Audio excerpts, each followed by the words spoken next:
Hello and welcome to the Aussie Mixed and Fixed GT Championship live on Apex Racing TV and live on the iRacing Esports Network. My name is Sam Fitzpatrick and alongside me is Daniel Lee with Scott Newton on the cameras, and we are preparing for this fresh season. Daniel, it came down to the wire as it always does last season. Nathan Huppert just losing out to Timothy Phoeben at the last round at Belle Isle. And just like that, 2 weeks later, we're back with another season, and we've got so many drivers, probably a dozen drivers, all up for the title this season.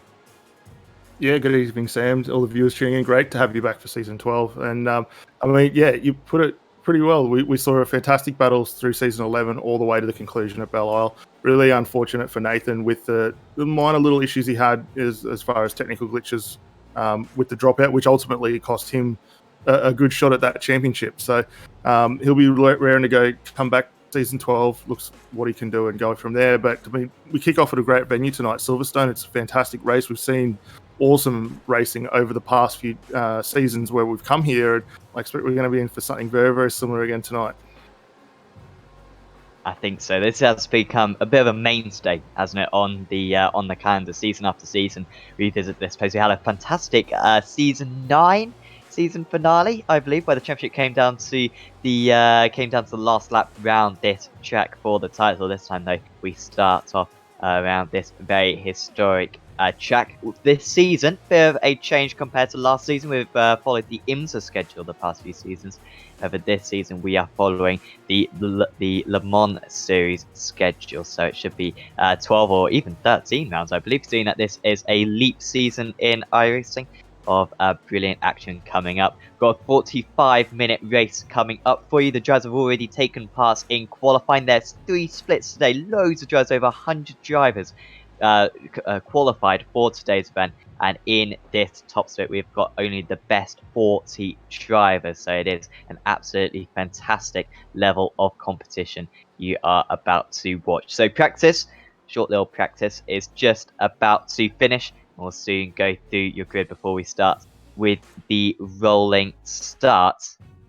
And on pole position for this round of the championship is going to be Blake Delaney. No, it's not. Craig Edwards, apologies. On pole position for this round of the championship. Aaron Lee starts in second place. There's Aidan Luthwaite, Joshua Thomas, Michael Healy, Danny Davison, Julian Clean-Busink, Nathan Huppert, Tom Hagen, Martin Silvassi, Ross Rizzo, Brenton Hobson, Steve Janssen, Jeremy Clark, Lee Vandenberg, Adam Gardner, Timothy Phoeben, defending champion, remember, starting in 17th place. Then it's Jordan Cullis, Kane Ryder, and Darren Lobb. That is the top 20, and when you look down that order, you see some absolutely terrific drivers. Of course, Danny, but I mean, the fact that we got the defending champion Phoeben, who ended last season so strongly with that podium at Belle Isle, and in 17th place, really does just show the quality. Yeah, definitely. I mean, but that being said, look for these guys to come through throughout the course of the championship. And I mean, we've had some pretty interesting changes to the rulebook for this season, so it really opens the door as far as strategy that these guys will utilize to build their way back up through the field as well. So look out for that later on as well, which I think is going to add really good spice to the event. Yeah, I think so. So the drivers just moving away at the moment. And there is Craig Edwards looking to get his championship off to a good start, as all of these drivers are. There's so many championship contenders. We've also got the 4 classes, a little bit more on that later on. It's Edwards who's controlling the order for Fusion Sim Racing, and we're about to get this season of the Aussie Mixed and Fixed GT Championship underway. Edwards on pole, and we are away racing for 45 minutes round Silverstone, and it's a good start for Luthwaite. Straight away gets past Aaron Lee. That's a really strong start for the BMW drivers. Also Thomas as well, trying to get past Lee, but the opportunity wasn't quite there into turn 1. Hobson with a good start, gaining a couple of places. Already going defensive is Edwards, taking a really tight line into the first hairpin. We've got a couple of drivers just going off. Tom Huggan was involved in that one, and also Jeremy Clark in a separate incident, and a couple of others as well, also just getting tapped down. But still in the lead, it's Edwards. Luthwaite and Thomas now going side by side with Lee. Way off the circuit is Lee, and he's off into the barrier. Will he come back onto circuit? It seems like he hasn't ricocheted back onto the tarmac. But that is a big incident for the Joe who started in second place, and that's any chance of the race victory gone for him. And Luthwaite now moves up into the lead. He's past Craig Edwards. So Edwards seems to have it all sorted out, and Luthwaite gains a couple of places in turns 3 and 4. Yeah, really good jump from everyone initially. The getaway very nice there for Lee. Unfortunate that Porsche seemed a little bit tricky and got the wiggle. We saw that car go well off into the barriers. Hasn't really recovered, and we'll see him come down the lane for another stop. There were some other big incidents as well as everyone was trying to get themselves sorted out, which everyone seems to have got away from now. But Luthwaite in the Synergy Sim Racing car, we didn't see a lot of him last season, but he's come out here on song looking very, very quick at the moment. As we're already starting to see with some of those issues earlier on, the field's starting to get strung out just a little bit here.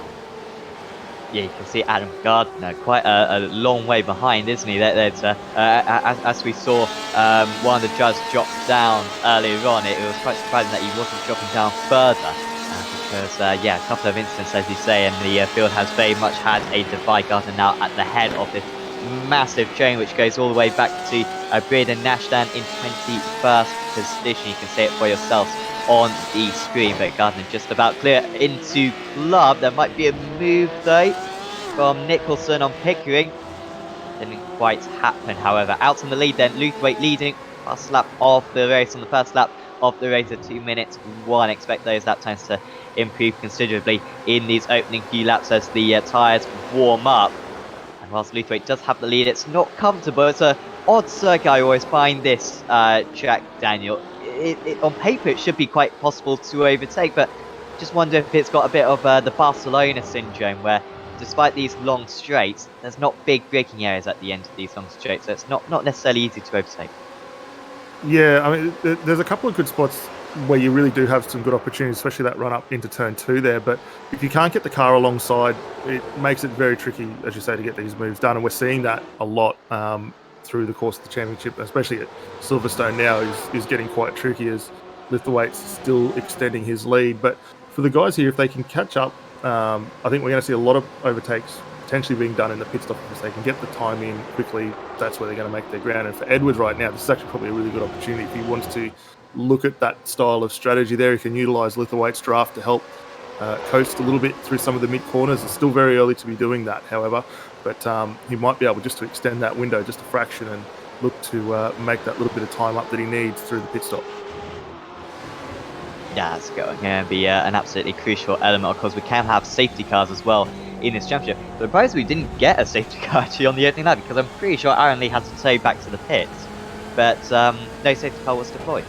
So now at the moment, however, last season you could pit on the opening lap of the race and get to the end of the event. This season, the fuel much more restricted, so you have to leave it a little bit longer. But a pace car now still probably can get to the end of the race. The majority of the Jazz Harputs and Clean Boosting were battling just a little bit before, but they seem to have sorted themselves out. Some of the big gainers so far, Will Orton up 11 places. He is just behind the guy that we're watching on board now, Scott Gamble. He's up 8 himself. To be fair, is Gamble after a few of the incidents, but Carlos, Ryder, Lee, Patterson, Clark, Beeben as well, defending champion, he's dropped down, and also Huggan as well, all with very poor starts. Yeah, just see a big move up the inside. Will Orton getting through on Scott Gamble there, so that's a good change of position. The forward looking very good after a few little tweaks. I've been keeping an eye on that through opening season practice so far, and Ford looking to be probably one of the handier cars out there tonight. We're definitely seeing a lot of uptake at the moment with the Porsches as well. The Ferrari seems to have dropped off a little bit, so maybe earlier on in the season the guys not finding their feet with that car just yet, but it's nice to see a good mix in our top 10 at the moment. We've got almost even split between the Porsches and the BMWs currently. We've still got a Ford up there in the hands of Ross Rizzo for Trick Esports as well, which is good to see. That car, Ross had a bit of an ordinary season by his accounts last time out in the Ferrari, so has made that change to the Ford, so he should be very quick going forward. He's got his teammate just a couple of spots up ahead of him as well in Martin Silvassi, so the electric guys on it tonight already.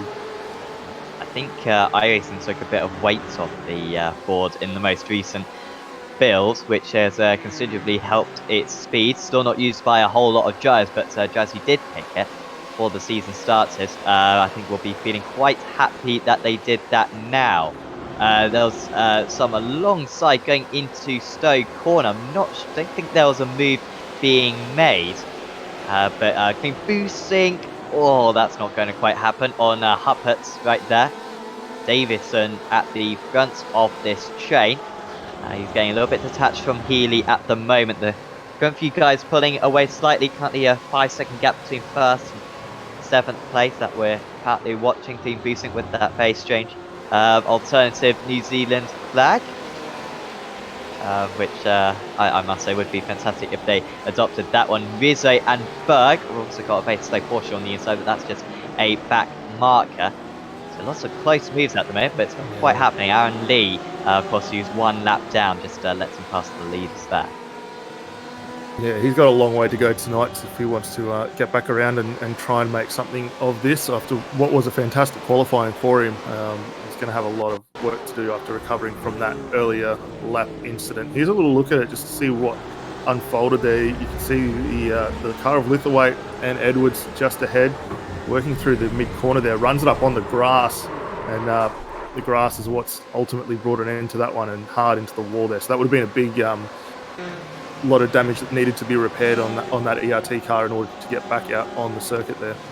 Yeah, they do get a fast repair in this race, but I think he also towed back to the pit, so hence why he's currently one lap down on the race leaders. But Lee, who is a driver who we haven't seen a whole lot of, I believe, in the past. Let's see him back in future rounds of the championship. You can see at the bottom of your screen, drive through penalty for Crater.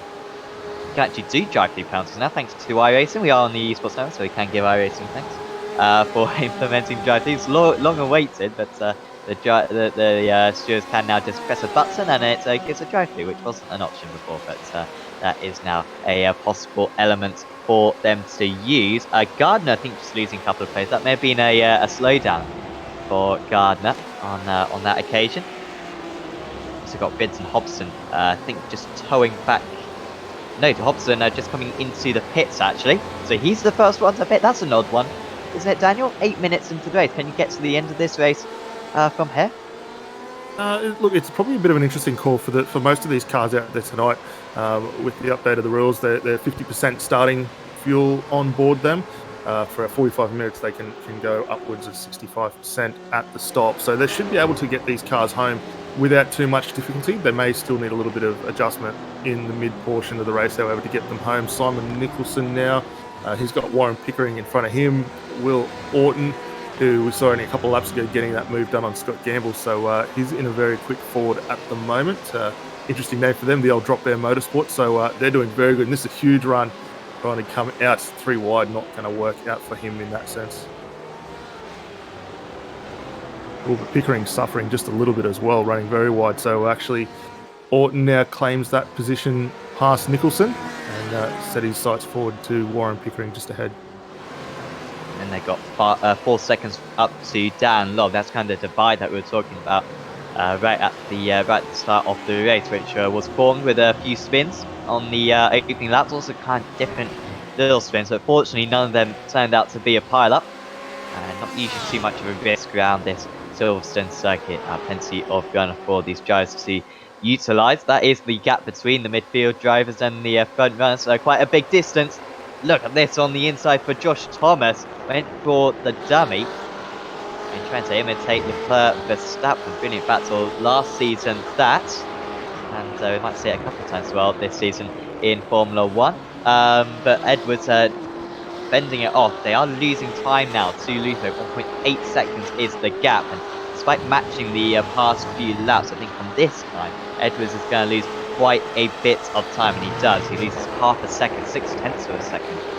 It was 7/10 of a second even on that last tour of the circuit. And this is, I always struggle in this situation, Daniel, for Joshua Thomas. I mean, do you overtake some? Because if you try to overtake, you might feel like you're faster. If you can get it done in one corner, it can help the pair of you.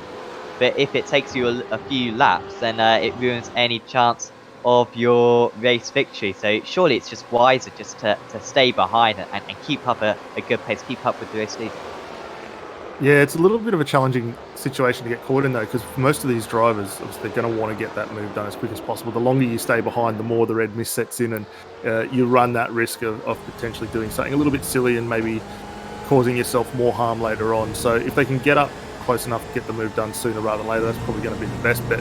That being said, though, I mean, Craig Edwards, while he might not be the quickest cat in the box, he is thereabouts as far as the pace goes at the moment, and this always has been a bit of his strategy. Doesn't necessarily go out, run the fuel and the car to the ragged edge. It keeps a little bit in reserve, and ultimately it actually pays dividends for him in the long run. Shorter fuel stops, he's a bit kinder on those tyres, which is going to help him later on in the race. But he then comes back up to be challenging for the win as well. So he's not a bad one to go with. And looking at the way he's driving this car right now, you can see not getting a full run down the back straight. Utilising the draft, but the placement of the Fusion Sim Racing car for Edwards, very, very nice. Just enough to make it just that bit difficult for Thomas. And Thomas is going to have to come up with something very, very special now if he wants to get this move done. So once again, having to take a tight line to Stone, a bit of a tight line as well to Club. Meanwhile, Crisp has been overtaken by Braden Nash. Braden Nash, a very competitive driver. I think he came close to the title a couple of seasons ago, did Nash, but didn't have a fantastic last season. Steve Janssen also into the pits. I believe that was from the top 10 as well. Currently leader of the drivers who have come into the pits is Brenton Hobson. And he's currently lapping. Well, actually he hasn't set a representative lap time because his last lap was coming out of the pits. But we'll keep an eye on his lap time, see if this undercut is going to work for him. Overtake for Nicholson on Gamble just ahead. Has Gamble been able to come back? No. It's Nicholson up into 14th place. That was a very tight move into the first hairpin. You can criticise the first hairpin for the flow that it perhaps deteriorates. However, certainly is an extra overtaking spot on this circuit. Also, Thomas all over the back of Edwards. And could this be the change of position? It's Thomas on the inside, Edwards on the outside. Thomas has already got his nose ahead, and this should be absolutely finished for Thomas. And he goes through up into second place. Now can Healy jump onto this one as well? It's not a long run down into the Maggots, Beckett's Chapel section, and he does stay behind. And look at Davison now. Davison was in the next train of cars earlier on, but such has been the batsman, he's been able to leave that train and join onto this one. Yeah, some very quick guys starting to work their way through the field. I almost thought we were going to see a little bit of contact between Thomas and Edwards as Thomas fired the Fishy Motorsports car just across the nose there, Edwards, and luckily we didn't get that contact. But for guys a little bit further back, Danny Davison doing a stellar job right now. Pace very, very nice and consistent. He actually set his best lap time last time by at a 1:57.66. So certainly finding some form in the Porsche, and a bit of a change for these guys. They didn't run the Porsche last season. It was mostly the BMW, but again, we're starting to see with the change of the setups that the series organisers have brought out, and for those new tuning in that haven't followed the season over the last few events or championship seasons that we've had it here on Apex and iRacing Esports Network, they all run a fixed setup, and there's a lot of work that goes on in the back end to try and equalise the playing field as much as possible, really put it in the hands of the drivers. I think looking at what we're seeing right now, the organisers have really hit the nail on the head as far as the setups, especially between these three cars. Yeah, they've done a brilliant job once again. And it's so fantastic to see a fixed setup series. It's always tricky with fixed setup series, and some people claim that it's not necessarily totally fair because obviously you can't change the setup to your driving style. However, the setup that they provide are so competitive that whether you're a pro or whether you're not particularly comfortable with the cars, whatever it is, you're still going to be comfortable with the setup. So it is a fantastic equal playing field. It just means that you know that if you're second lap slower than drove ahead, it's not down to the car, it's down to you, and it really does give that impetus in order to improve for future rounds of the championship. So no, thanks to the organisers for doing that again. Hupert, second place in the championship last season, lining in 7th place at the moment, 8 seconds off the lead on that last lap. It was about 0.4 of a second slower than the race leader. I'm sure he'll be just focusing on the consistent finishes at the moment. Silvati is pretty close to him by the end of this straight. None of these drivers at the moment coming into the pits. We have seen relatively few pit stops so far. Only a couple in the top 10 positions, but we do see another one. Silvati had enough of that when he was getting held up by Huppert, so he's going to roll the dice. Yeah, and that now brings Ross Rizzo in for the fight as well. So change out one trick sport car, bring in another one. And for Huppert's, he's going to have his mirrors full because Rizzo's certainly not a easy competitor to keep behind you as well. So this fight's going to continue out, even though we've exchanged drivers for the time being. It will be a stellar fight as they continue on.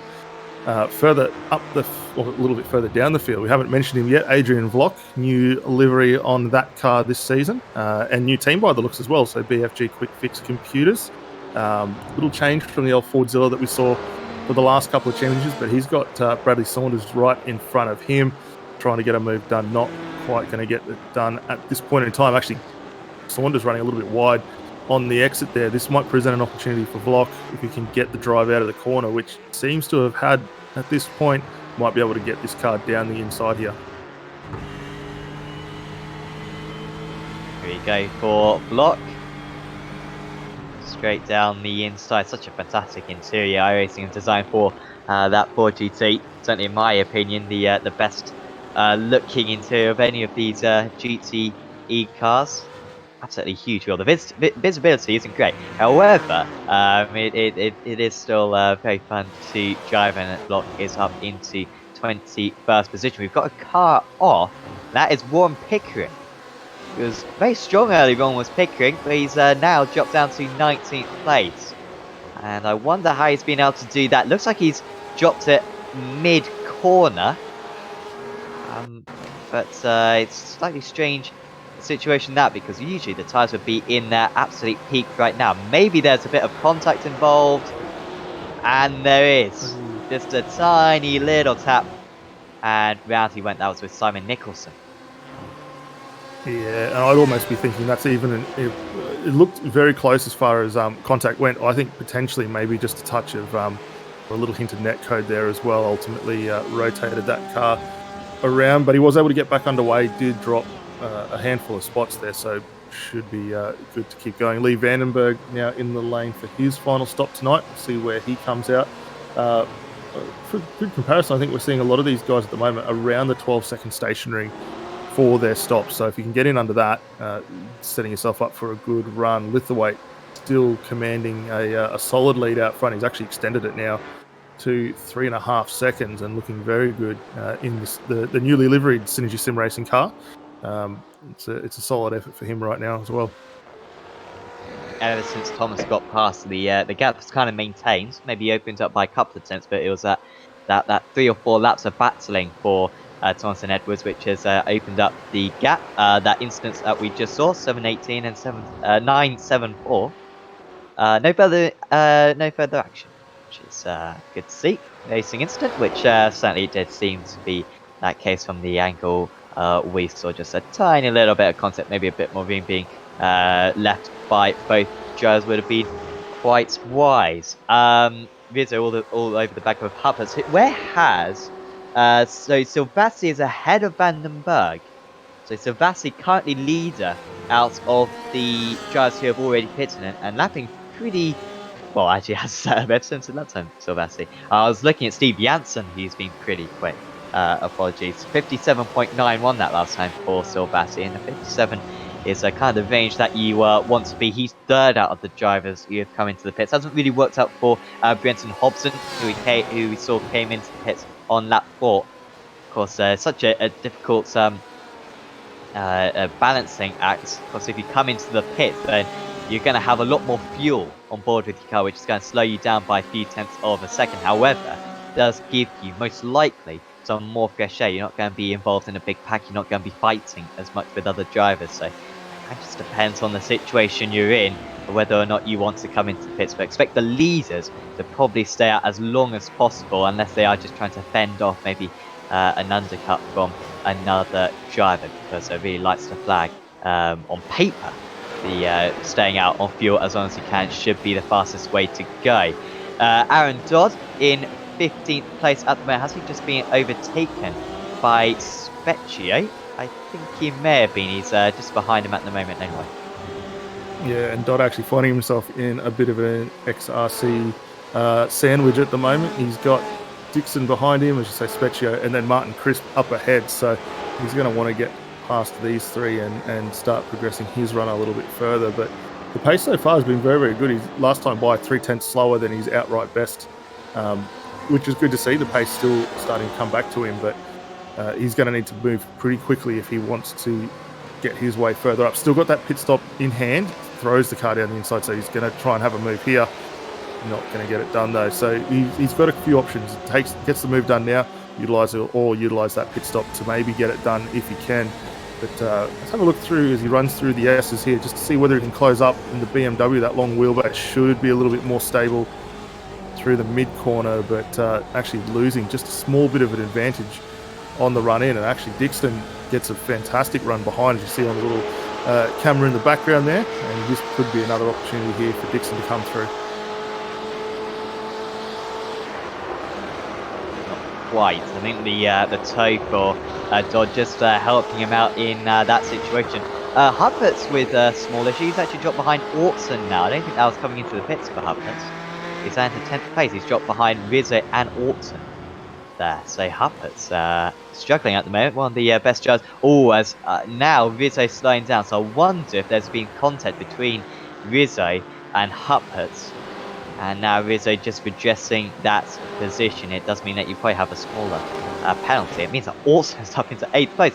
He was down in about 16th place earlier on, was Orson. In fact, he started this race in 29th. Stormed through the order though, Orson. Certainly 17 seconds off the leader. Driver who I haven't seen too much for Drop Bear Motorsports, but certainly representing us Brits very well. Yeah, and I think for Ross Rizzo there, that was a smart move to get back. Here's a look at the replay as we see the guys running down. Rizzo pokes the nose out the inside of Huppert. Actually, if anything, it was nearly there to get that move done. I think that would possibly come down as a bit of a racing incident there. But better part of Valo, he stepped aside and allowed Huppert to come back through. Here's another look from the onboard of Nathan. Can't get a look at the inside corner there to see if that car, how far along it was, but here we go, here's a better view. We'll jump on board with Rizzo down the inside. He's well up on the inside, but when you're this far into the corner, it's a very tight angle to get it through, and ultimately the contact there. Lucky neither of those cars to get cleaned up by the few that came through, but for Rizzo, dropping back behind, probably the smarter move there. He'll get another chance to reset. I think that will be looked on a little bit more kindly from our race stewards, and he should be able to go again. So off into the pits is Davison and Healy, who were running in 3rd and 4th. So they'll try to, 4th and 5th they were, weren't they? They will try to undercut then Thomas and Edwards if they possibly can. But Edwards now quite a long way behind Thomas. In fact, Thomas has got the gap down to 2.6 now in the lead. That last lap he took quarter of a second out of Aidan Luthwaite, so the gap is closing in a little bit, and we expect Thomas to be able to take maybe 1 or 2 litres less for his pit stop, because he will sit in behind Edwards for parts of this opening stint, so he should have saved a bit of fuel in the tow. That might bring it down to maybe 1.5 seconds, so this race certainly still on. Fine margins, and we're only just halfway through this opening race of the Aussie Mixed Conflicts GT Championship. Hopefully you're enjoying it, and hopefully you'll tune in for the rest of the season as well. 11 or 12, need to check. Is it 13 rounds this season, Daniel? Let's have a look while we're keeping on that. Oh, a little bit of issues in the background for Healy working his way through. That was Matt Allison, and then I think just getting past Janssen? Bradley Saunders as well. Maybe was Janssen, I think. Yeah, yeah, that's a shame for Janssen, because he was doing alright, was Janssen previously. But Healy is now leader of the drivers who have come into the pits, by the way. Yeah. Sanders and we would sorry. I was going to say, we would expect Healy to be up. He was a little bit further ahead than Silvassi at that time. Here's a quick look at the replay. Actually, Saunders already a little bit loose and actually loops that around all on his own there. So, and almost gets hit by his teammate coming through as well. So, bit of an awkward one there. And for Healy having to negotiate his way through that did very, very good. And just quickly, too, back to our scheduling that we were talking about. So, 12 rounds for the season. With 4 90-minute enduros midway through to look forward to as well. Yeah, I think they're all back to back, aren't they? Which Correct. will be a challenge for the Jazz. It is almost like a bit of a separate endurance cup. However, the points from the endurance race do still count towards the overall championship as well. And the chance of you having a faultless series is pretty much nil. We always see Jazz get involved in a couple of incidents because it's very tricky to qualify at the front every single round. But it's just about getting those consistent results, getting those top 10s, which can really make the champions in this. So it's got down to 2.2 seconds now on that last lap. Another quarter of a second faster for Thomas. Yeah, Thomas is really starting to find form now. He's been very quickly catching and the pace really solidly in the mid to low 157. So if anything, Lithuate maybe just struggling a little bit or trying to save those tyres is allowing Thomas to slowly close that gap. But this is certainly going to present itself for a nice run at the finish. And just quickly too, with the championship, we noticed in the lead up to this, we actually had what you heard from race control. There was some very big numbers joining the championship this time. So not only do we have the 40 that are running here tonight, there was another at least another 100 drivers that had also signed up for the championship as well to have a participate. So you might find some interesting names we don't normally see work their way up through into the top split over the course of this championship as well, which could be very exciting to see as we watch Thomas now run down the lane for his stop. Lithuate also in for his stop tonight too. I was about to say that seems to be as far as the fuel will go, because I think both of them want to go as far as possible on their fuel, seeing as I explained earlier on, it's probably the faster way to go. However, Edwards and Clean Boosting being able to go further. Thomas is into the pits. It's a big lap then for Edwards, big lap as well for Clean Boosting. He's only 2 seconds behind Edwards. Has got faster and faster, has the Dutch driver who resides in New Zealand now. He has got much faster, has Clean Boosting, as this race has gone on. So he might be able to jump the likes of Healy and Silvassi and Vandenberg when he comes into the pits. Now, where are the front runners going to come out onto circuit? Thomas is just exiting the pits at the moment, so too is Luthwaite. And there they are. So the gap, actually, I think that looks a bit bigger. It's now up to 2.8, or stationing for 7/10 of a second longer was Thomas, which I'm surprised about. That seems like he took maybe a litre or two more than Luthwaite, when I thought he'd take a little bit less fuel, because he came into the pits. Also, he was following Edwards in the early stages. So that's a little bit of a respite now for Luthwaite. He's got a few extra tenths to play with. And that's certainly the gauntlet set down now for Thomas to catch. Yeah, it's definitely surprising there. That being said, though, while Lithuate's gone just that fraction lower, or putting out a little bit less fuel in it, does that still give him enough to get the car home? And are we potentially going to have to see a bit of fuel saving over the course of the next 15 minutes in order to do that? I would think, knowing the tank capacity size that we've got here, hopefully they've got it calculated just to the amount that he can run full throttle the whole way through. But it's certainly that to contend with. Plus, he's going to have a few cars that he's still got to get away through as well that have yet to come in the stop. This will be interesting, though, because Edwards and Klimberstink now in the lane for their respective stops. Also, Darren Lobb joining them as well. Rizzo stays out. That Ford must have an extra large fuel tank, I can only imagine, because that is a couple of really long.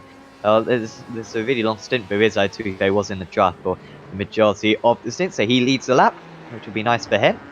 I see Ford out in the lead as well. So Edwards and Clean Boosting, these guys could be quite close to Healy. Silvassi's quite a long way behind Healy, so he won't be in there. But Thomas and Luthwaite, actually Thomas will be second place, so it's basically just Healy, isn't it? Healy, Edwards and Clean Boosting to see where they are. Edwards only just behind Thomas right there. That was very close. And also, so Edwards behind Thomas. So that is a change for the lead.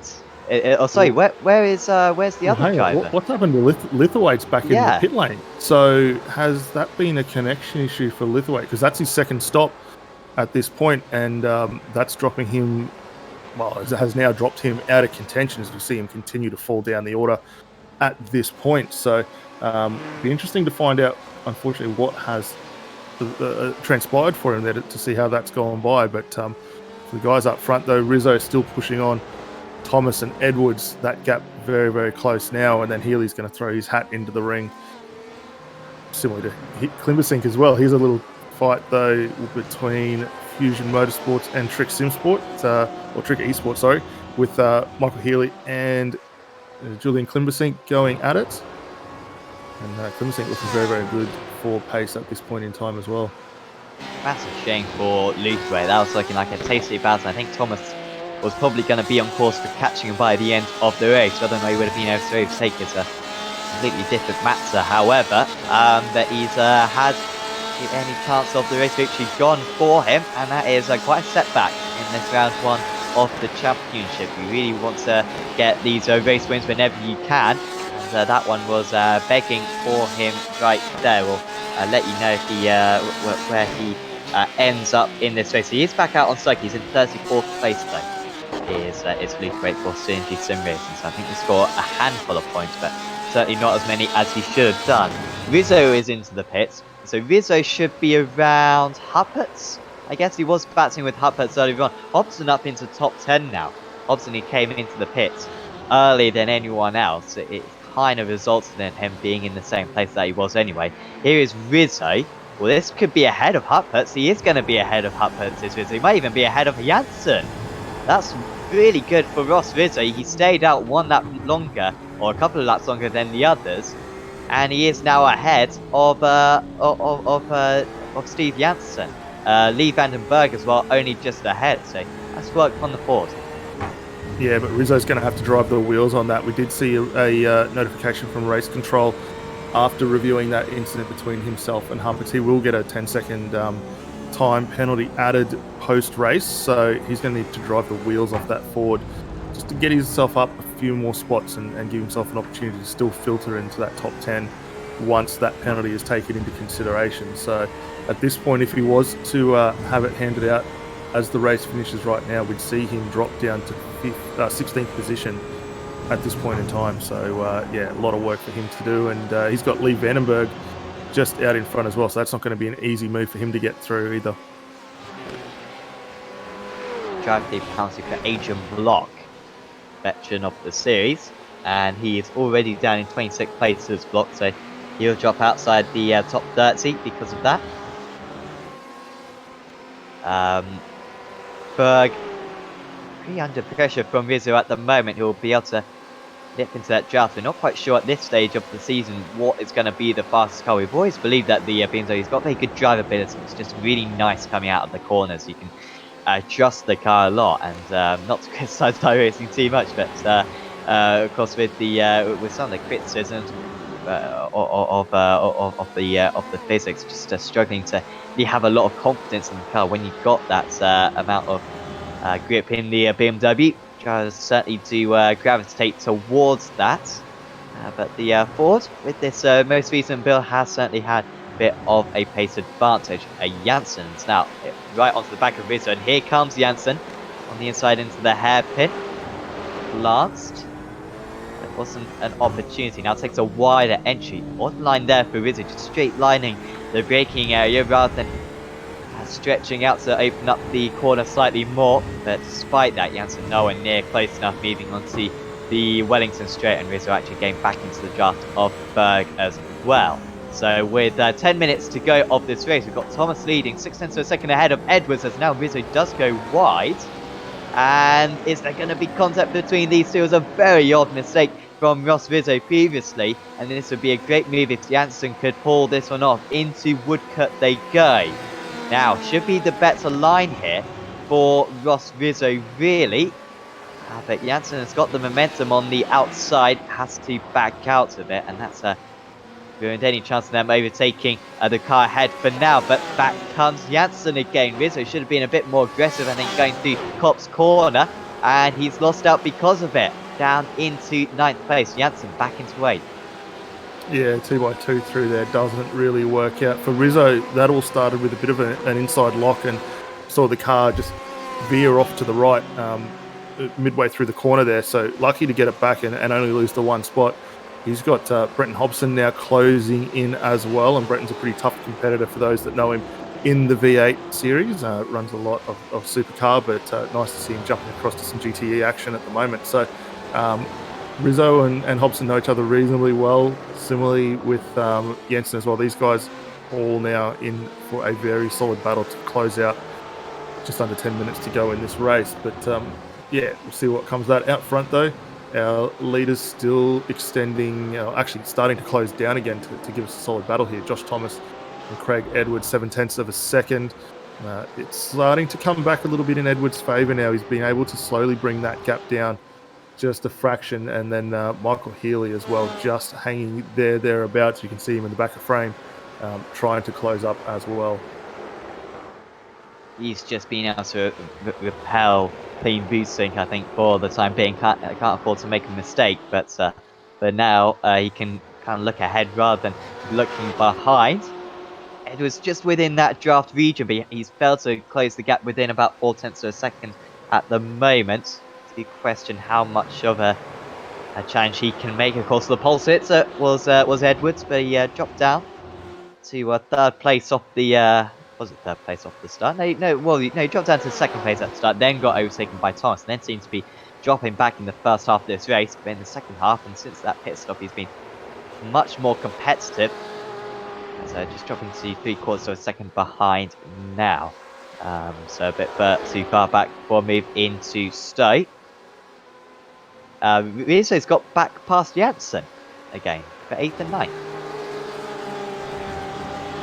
Yeah, he was definitely looking the goods in that car after that little bit of a wobble. He was able to close right back up and get a move done. Hobson now big into the draft on the back of Janssen. The Porsche drifting over just a fraction. Hobson a little wider, and Hobson not quite able to get that through. He gets a good mid-corner exit though, so he might be able to set himself up for a run through the final couple of complexes here. But just behind, you've also got Nathan Huppert's getting involved as well, and a good 3-car fight here for the minor positions. These guys scrapping over 9th, 10th and 11th respectively at the moment, as we see Kane Ryder in the lane for his final stop. And for Kane Ryder to have got that BMW to 38 minutes through, that's a huge run for him there, and he'll fall just outside the top 20 now as a result of that late stop. Yeah, how's he done that? I can only imagine. Well, the fuel is limited to 65%, isn't it? Yeah, so all the cars will start out with 50% capacity in the tanks, and over the course of this shorter sprint format, they have the ability to refill to a max of 65%. So for Ryder there to have got that far into the race, he is definitely been just breathing on the throttle, keeping it clean and consistent, and a fantastic run for him to do that. See Phoebe, Crisp and Pickering all getting involved as it. Pickering actually gets that move done over Tim Phoebe. Actually, sorry, that was over Jason Dixon, and now sets his sights on the back of the defending champ and Tim Phoebe. I think Dixon losing a couple of places there. I can only imagine that Jay got to 38 minutes. Must have, I know, like Pierce is on the open lap or started from the pits, because, yeah, 38 minutes on half a tank of fuel is absolutely insane. Should only be able to get about half an hour or so into the race at most, especially around a high-speed circuit as this Silverstone track. As Pickering 0.4 of a second behind Phoebe. Phoebe now onto the back of Martin Crisp. He's having a good race at the moment. It's Crisp up in 17th place. Another veteran of the series is the Canadian. Seen him race in the Canadian E Series as well, where he's had some decent results, I believe.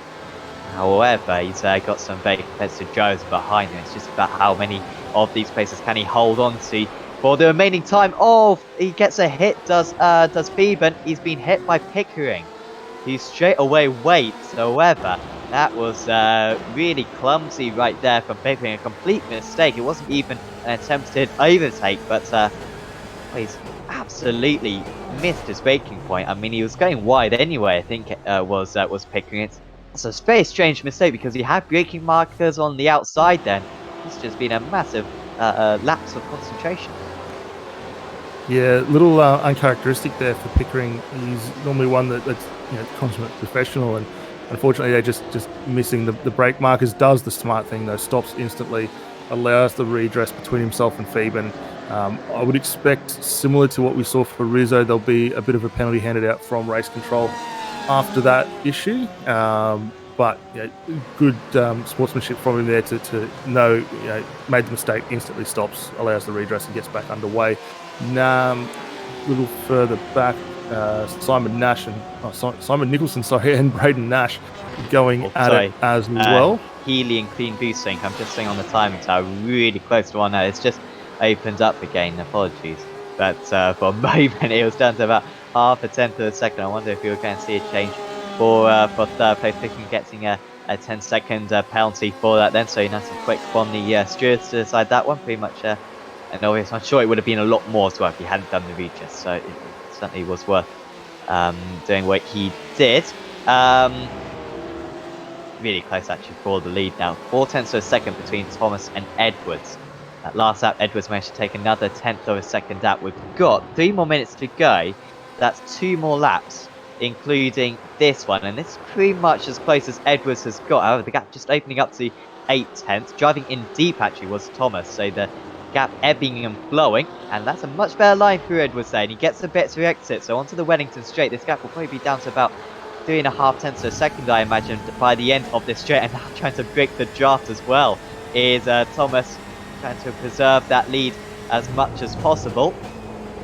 Like I said, this is as close as Edwards has got all race long, ever since he was overtaken by Thomas in the opening few laps. Taking that arcing line as well as he seems to like that one, and it does give him a bet to exit going through Woodcut.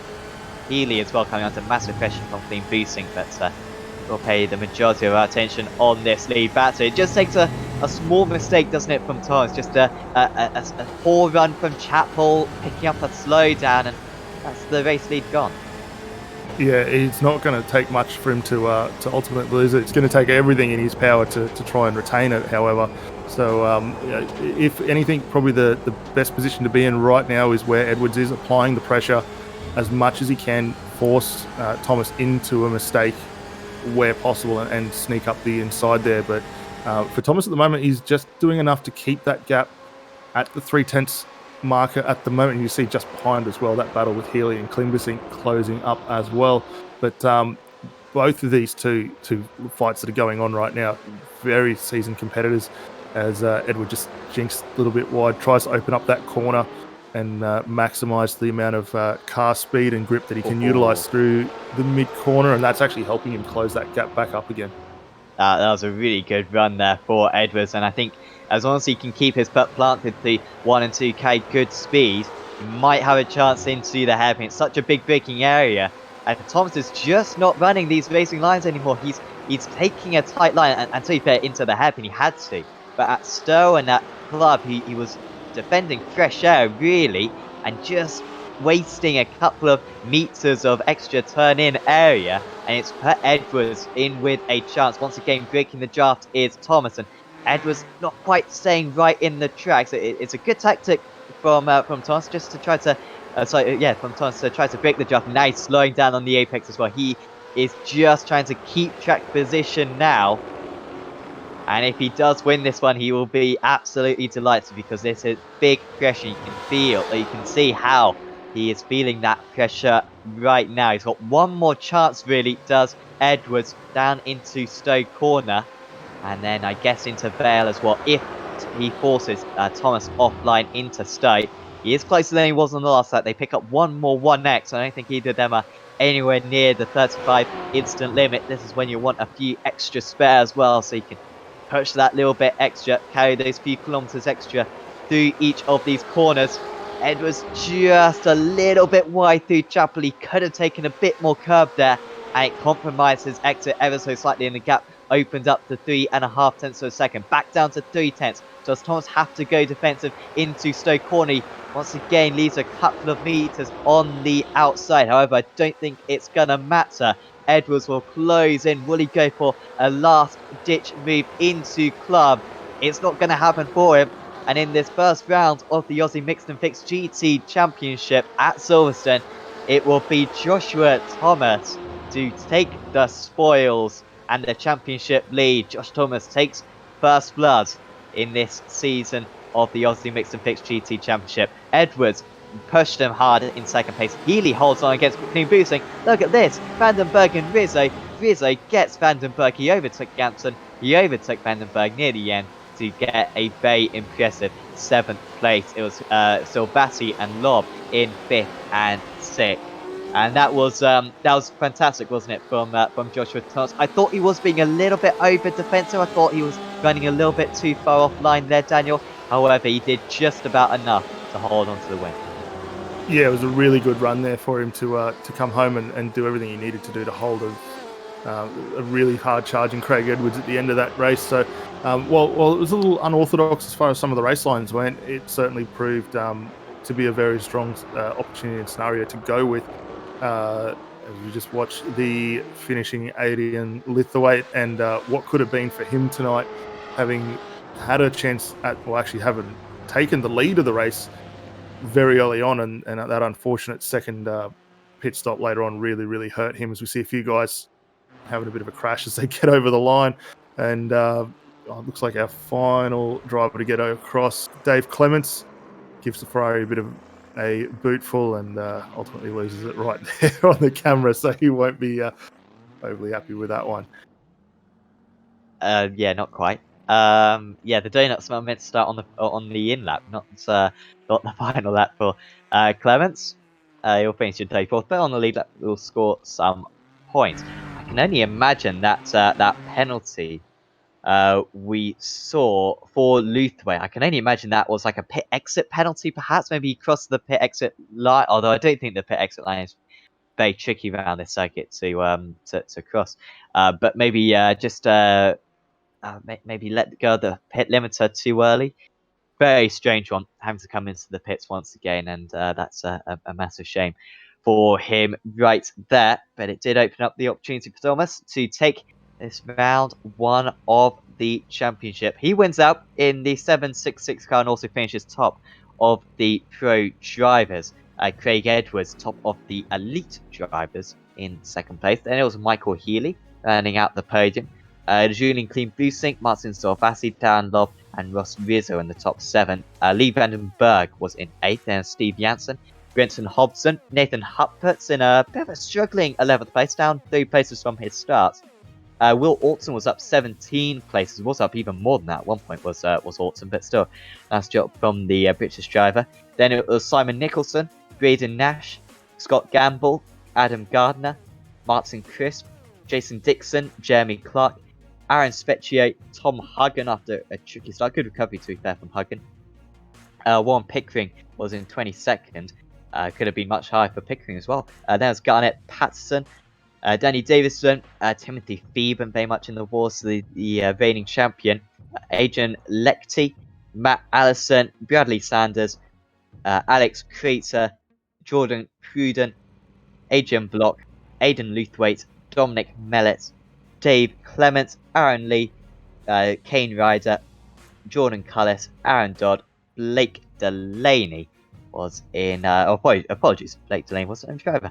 Aaron Dodd was the last of the drivers then in 38th place. And remember, this wasn't the only race in the Aussie Mixed and Fixed GT Championship today. There were 2 other splits. So lots of drivers taking part. So it's a fantastic start to this season. So we are going to get some interviews with drivers now, and I think first up we are going to try to get an interview with our race winner, and that is Joshua Thomas, who is in chatting with us now. Congratulations, Joshua, on that race victory. Those closing stages, that was tight. I mean, it was all between you and Craig, because in the early stages, you were behind him, you overtook him, you pulled away from him, and then in that second stint, it seemed like he had the pace advantage. Any ideas what changed there? Joshua, are you with us? Aha, Joshua doesn't seem to be with us at the moment. So we will we'll try to get in. Typical, I shouldn't ask long questions, should I? Craig Edwards is now. Craig, can you hear us? What's going on here? No one wants to have a chat with us. I mean, Daniel, can you hear me? I'm here. I just didn't hear you introduce me. Hello. Aha, here's Craig Edwards. Awesome. Apologies, Craig. We tried to have a chat with Joshua. It didn't work out, but we can now have a chat with you. Well done on the second place. Let's start from the start. Fantastic qualifying for you. But the start just allowed Aiden past. What happened on that first lap? Because it seemed like a really good launch, but he just managed to get you, I think, in at the end of the Wellington Straight. Yeah, I was struggling on the exit onto that straight pretty much all race. And yeah, in the first stint, I really couldn't find a good rhythm going. It wasn't until I was starting to chase down Josh at the end that I was really felt like I was hitting my straps. Yeah, I was pretty stoked though to be on pole, given how tight that field was. I don't think I've ever seen an AMF race where it was barely a second covering the entire field. So yeah, good to be on pole. Happy with second. Josh did a really good job getting past me in that first stint. I didn't quite have enough time to work on the back of him in the second stint. So well done to him. I was a bit surprised in that in that pit stop how close you were to Joshua when he came out of the pits, because I think you dropped to about 2 seconds behind it coming out of the pits. You're only half a second behind. Were you slightly surprised by that? I have had good luck making time in pit stops in the past, and we were pretty aggressive with how much fuel we wanted to put in. Not too aggressive because I still had enough left over at the end. But yeah, historically I make a bit of time through there, so it was good to see that continue, and it gave me an opportunity to fight for the win and put on a bit of. And how much were you thinking about the championship in those closing stages? I mean, if this was a one-off race, do you think you would have been slightly more aggressive to make that overtake? No, I think that's the way I like to race all the time. I want to make my moves clean, make them obvious, and yeah, get through with no doubt that it's, I earned the pass. And yeah, first round, last round, I always try and drive this. Absolutely. Well, thanks for having a chat with us, Craig. Is there anyone you'd like to give a shout out to?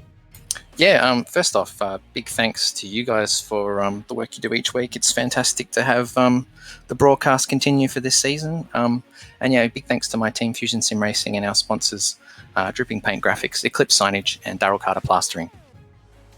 Awesome. Thanks for having a chat with us, Craig, and we'll see you back next time.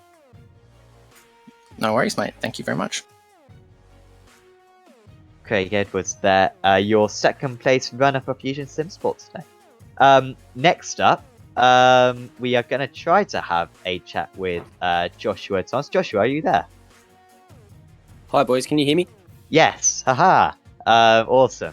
Finally, we can have a chat with our race winner then. So before, I was just saying how you were so much quicker, it seemed, than Craig. Well, so much quicker. I mean, like quarter of a second a lap quicker, maybe, than Craig in the opening stages, and managed to pull a gap. But then he was coming back at you hard in those closing stages. That must have been tough.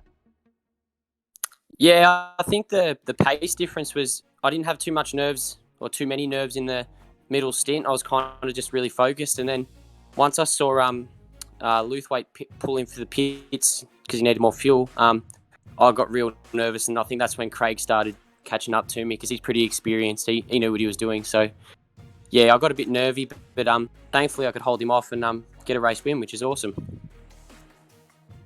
you guys have a lot of incidents to kind of play with around this circuit, and this is a pretty difficult circuit as well in terms of the 1Xs. Do you, how tactical is it picking up those 1Xs? Do you kind of target certain corners thinking I can pick up one here every other lap? What's your kind of thinking towards that? At the start, I tried to use a few just to try and keep off like other competitors, just to make sure I didn't have contact with them. And then towards the end of the race, I tried to stay on the road as much as possible, just to make sure I couldn't get picked up for potentially gaining an advantage using like the same off track, if that makes sense. So I tried to keep it as clean as possible. So I didn't really strategically use them. I just tried to keep it as clean. Yeah, just tried to keep it as clean as possible. We certainly managed to do that throughout. Next up in the championship, I'm just trying to load up the schedule. It's going to be Le Mans next week, which is going to be pretty epic. I can't remember AMF ever visiting Le Mans. I'm sure they have, but how did that go for you last time? I've only time I've ever cut a lap around Le Mans was on Gran Turismo 4 on the PlayStation 3. So I've got to buy it this week, but it's looking like it's going to be a bit of fun. It's a long lap, and the slipstream is going to be pretty overpowered. So I reckon it'll be a bit of fun. Absolutely. Are you taking part in the 24 next weekend? I am not. I've got plans outside of sim racing, but certainly next year I'll give it a go. Awesome. So congratulations, Joshua, on that race win. Of course, taking the championship lead as well. Is there anyone you'd like to thank? All the Fishy Motorsport boys.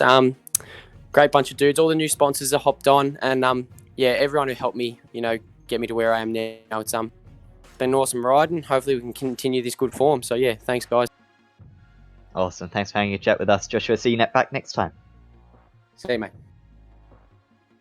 So last up, I believe Daniel is going to have a chat with our third place driver, Michael Healy. Yeah, thanks, Sam. Michael, congratulations, third tonight. You found yourself in a solid battle to close out the event with Julian Klimbasing, but for yourself and Trix Import, a very good run at the start of season 12. How was it out there? Yeah, hi guys. It was a good race. I enjoyed that battle. I definitely wasn't expecting it first time in the series. Yeah, well, I mean, we've seen the Ross and Martin have a run. We haven't seen you too much. How did you find, obviously, first race coming into it? And I guess after that, are we going to see you back for more over the next 12 events as well? Yeah, definitely. I'll be around for the whole season. And yeah, it's definitely well run. I've seen it looking in, and it's one of the best series running at the moment. So it's good to get. Yeah, definitely. And for you guys there, looks like a few different cars in the stable tonight between the Ford and the Porsche. How did you find pre-season? Were you able to come up with cars that felt quite good? And how do you think everything's going to unfold as we progress our way through over the course for the Porsche and for the team? Yeah, well, being a fixed setup, I thought I'd try all the cars and just find what suits me the best, and it seemed to be the Porsche at the time. And that's the good thing about these fixed setup races is your teammates can do what they sort of car selection wise. Yeah, definitely. And to close off for the race, looked like after the pit stops all unfolded, you kind of came out of a bit of nowhere. You jumped quite a few spots early on. We saw you come out around a couple of cars. I think it might have been Brad Saunders and Matt Ellison both having a spin that you had to negotiate yourself through. That looked rather tricky there, but no damage on the car, thankfully.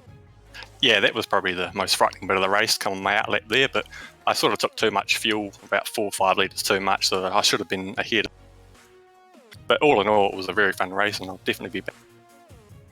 Yeah, definitely, mate. Well, we'll look forward to catching up with you over the course of the championship. Again, for tonight, congratulations on third place, and it was a solid effort. First time out, and before we let you go, was there anyone you'd like to give a shout out and a thanks to for helping us out? Yeah, for sure. I'd just like to thank Pro Sim Gear and Trick Custom Fabrications, and also Night Rider Designs for the sick liveries, and also Apex Racing for putting on the quality show that it is.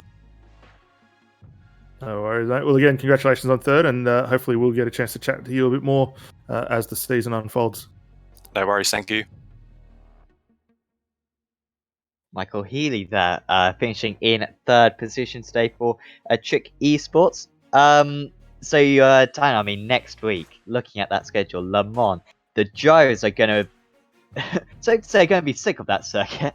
Many of them, I'm sure, taking part in the 24 hours. So they're going to have to take some time out of the 24 hours to go race round Le Mans again in a 60-minute or in a 45-minute sprint race. So they should be pretty strong, but that's going to be really tricky for them because they're going to go from one setup, I guess, or even a different car, and then mid-race jump into a completely different car, of course, potentially, or drive a car with a very different setup. So that's going to be quite a challenge for these guys next week.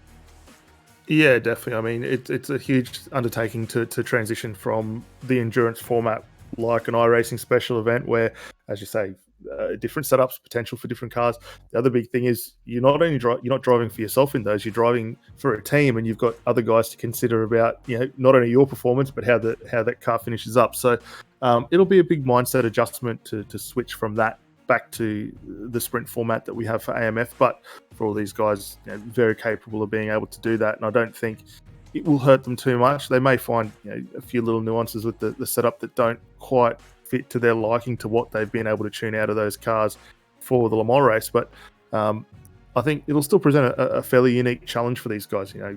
Go from that mindset of 2-3 hour stints behind a wheel. Now you've got 45 minutes. It's just a hell for leather.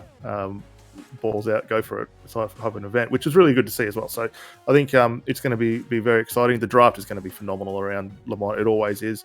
Be interesting to see how the gearing change takes place in the cars. Maybe if there's a slight wing adjustment with the long track configuration setup that they do have. But yeah, I think it'll be all in all a fantastic event.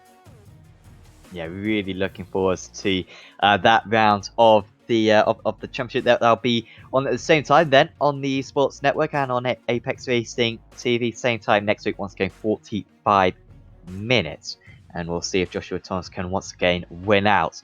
Of course, if you've enjoyed this video, do please leave a like on it. We would mega appreciate that, and also subscribe to Apex Racing TV and the iRacing Esports Network. Later on, we've got the Apex Racing League GT Championship. That is going to be from Le Mans as well. That'll be a nice preparation for next week's 24 hours. So that will be on at 20 GMT. Right? Myself and Adam Hedgecock taking you through all the action there. There's also loads of other stuff. ARLTC Apex Racing League Touring Car Championship coming up on Thursday. And loads of other stuff. So subscribe to the iRacing Esports Network, subscribe to Apex Racing TV, and do check out our social media as well, Apex Racing TV, on Facebook, Twitter, Instagram, and all sorts. That will give you updates of all the championships that we are broadcasting, and little race rundowns as well of what's happening in sim racing. But for now, from me, Sam Fitzpatrick, from Daniel Leet and Scott Newton, for the first time this season, we are going to say goodbye to you from the Aussie Mixed and Fixed GT Championship, and we will see you back next time at Le Mans.